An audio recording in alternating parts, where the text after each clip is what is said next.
Good morning, my name is Natalie Turvey and I am Director and Principal Psychologist at Drop of Life Psychology Clinic and the author of Unbreakable Relationships for Self-Lovers and Others. And today is vlog 18 of my vlog challenge. I think it's 19 actually.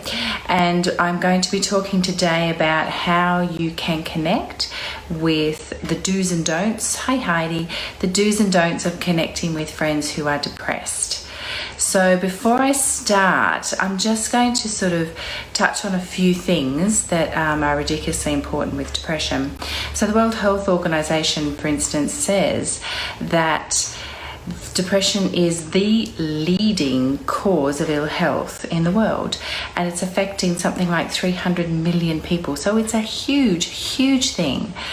And so what happens is people with depression, it doesn't mean that that they don't want to connect with people. It just diminishes their ability to do it. It doesn't diminish their desire to want to connect with people. It just hinders their ability to do it.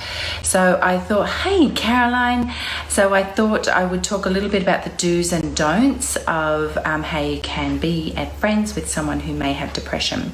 So the don'ts are, don't just say just get over it, because that does not work and it pushes them further away from you.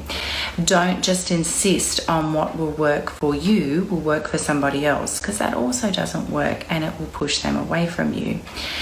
Don't take it personally when they don't accept your well-meaning advice, because they're dealing with it in their own way and they're trying very hard, but sometimes it's very difficult for them to sort of move forward and collect the information and then act upon it. So do not take it personally when they are not, hey Uncle Don, when they are not helping you, when they are not taking your well-meaning advice. Do, however, sit with them when they're sad, because it's okay to be sad and be around people and not have to put on false pretenses that you aren't sad at that time.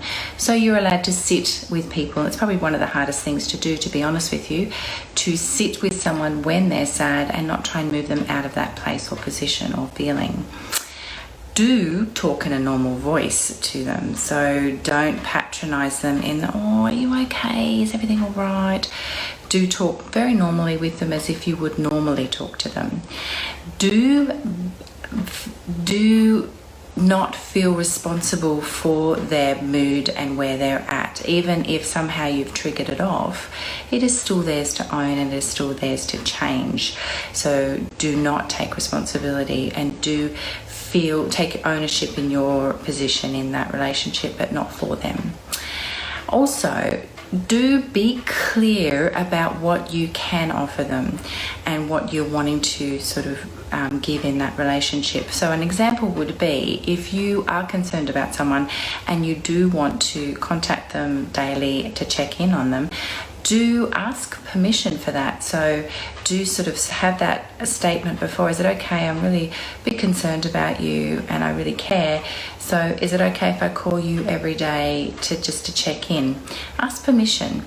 And most of the time they may not be overwhelmingly exhilarated that you're going to be calling them, but they will appreciate it. So do ask for permission.